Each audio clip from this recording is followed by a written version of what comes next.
All right, now think about what we've seen this morning. I'll cover the lunch run for you. We have seen this morning price drift in a consolidation lower. Where is the liquidity at for those individuals that have made money going lower? About here and right here. So the way this works in lunchtime trading is the lunchtime hour going into 1:30 New York local time. Typically, not every time, typically, majority of the time, let's say it that way, the run during the lunch hour up to 1:30 will be a run against the positions or where stops would be placed on the bulk of what was seen in the AM session. Meaning, where was the move? The move was from this high down to that low. So where is the algorithm going to seek to reprice to introduce that liquidity to the marketplace? It's this high and this high. So you want to annotate your chart like that.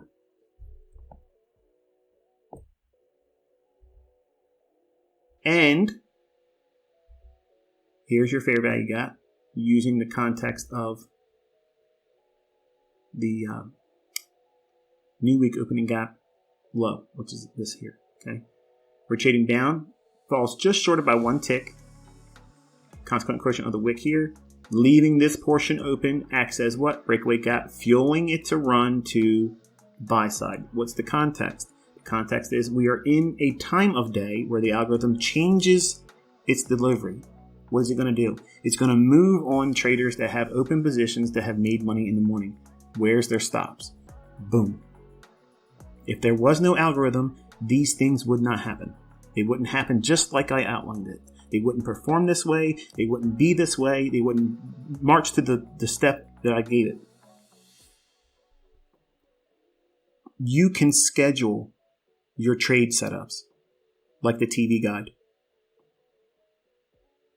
I know every single day, every single trading day that has a full trading session. There you go. There you go. One more time. This must be random, isn't it? Must be random, ICT. Must be random. Stuff just keeps happening all the time.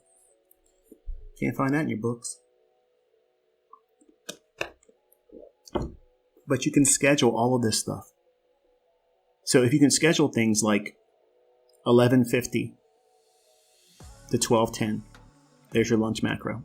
I didn't just make that up to make this fit today. Go back and listen to my other teachings.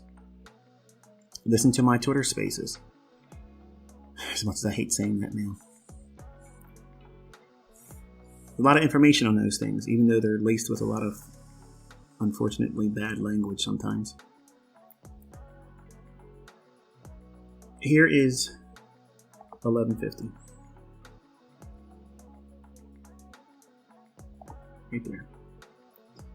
And 11:10. I'm sorry, 12:10. Right there. In between those two times, okay, there will be a price run that runs the liquidity that goes against the daily range. And what am I saying there? I'm stating that the price will run to the liquidity that will be used for protection purposes on what was utilized in delivery of the morning session. In layman's terms, what has happened in the market since the morning? 9:30 drop. So shorts have been profitable. At 11:50 to 12:10 starts in a macro. Okay, a macro is a short list of directions that the algorithm itself will start operating under. I am not form fitting this. This is not cherry picked. I've literally walked you through exactly what you see in your chart right now based on the time it's going to form. I didn't create these times because it happens to work today. These are the very times that my students and the people that have been learning from me publicly for free. These things are in my teachings. It runs for the liquidity that was used for protection from the morning session. That's what the lunch algorithm does. It runs on stops. It offers liquidity to the marketplace. Well, I told you where the buy side was here, and I told you it was over here, and we want to see what? We want to see animation. We want to see the market move with speed and distance. If it were to do that, we could see it trade up into this area right over here. And at 12:10, there's your candle. At 12, let me get this out of the way because I'm looking at it wrong.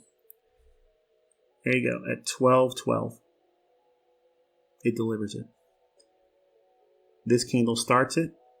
Small little drop down. Leave this portion open as a breakaway gap. Run up into that level there. Now, the question is, here's the question you need to ask yourself. Can you see 10 handles in that?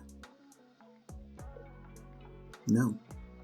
So for you as a new developing student, could you take that trade?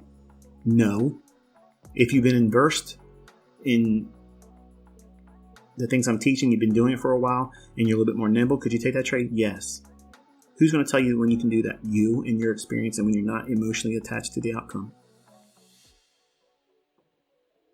Think, folks. Think. If there wasn't an algorithm, this stuff couldn't be called beforehand. It wouldn't happen like this. Look how price delivered right to this candle's low. Look right up here, okay? Look up here in the upper left-hand corner. That value. Look at the low of that candle right there. What is the low? 41.45 and a quarter. Okay? 41.45.25. What's the high of the candle here? We're going to look at this value right there, okay? The value of that candle is 41.45 and a quarter. You cannot improve on perfection.